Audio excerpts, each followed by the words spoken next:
ముందు నేను పడిన బాధలు చెప్పుకోలేని ఎన్నో కష్టాలు అందించాను. నేను ఇదే రోజు వచ్చిన రోజు నా బిడ్డ ఉద్యోగం పోయింది. ఆ దేవుడిని నమ్ముకున్నాను, అని ప్రార్థన చేసుకుంటూ ఉన్నాను. పాశ్రమ గారు నాకు ధైర్యం చెప్పారు, ఇక్కడ మాట్లాడే దేవుడు ఉన్నాడు, నేను మొర ఆలకించే దేవుడు ఉన్నాడు అన్నట్టుగానే ఆయన నా మొర ఆలకించాడు. ఈ నెల నేను ఎలా బతికానో ఆయన తెలుసు, నాకు తెలుసు. అంత కష్టం అనుభవించారు.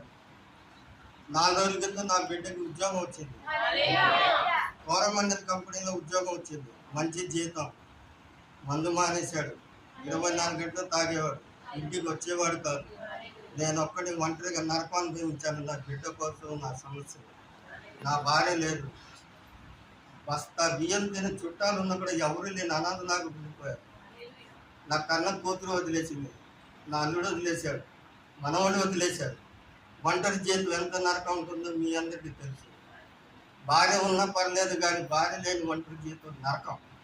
ఆ భర్త చనిపోవటం బెస్ట్. అంత కఠినమైన ఇది సంవత్సరాల నుంచి పట్టాలి. ఇప్పుడిప్పుడే కొద్దిగా ఈ దేవుడి వల్ల, ఈ ప్రభు వల్ల, ఆ యేసే వల్ల నాకు కొద్దిగా మనశ్శాంతి కలుగుతుంది. ఇది నిజం.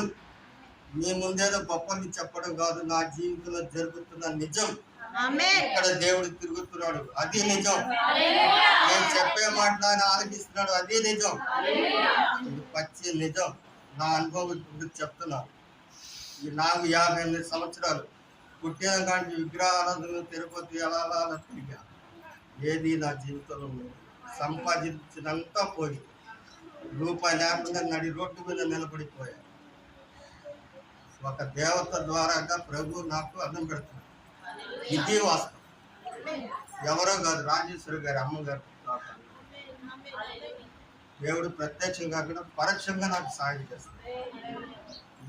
ఎలా చెప్పాలో తెలియదు. ఇది మాత్రం నిజంగా నా జీవితంలో మైక్ పెట్టుకుని మాట్లాడుతూ ఉండే తప్పు మాట్లాడాను, వాస్తవం జరిగింది.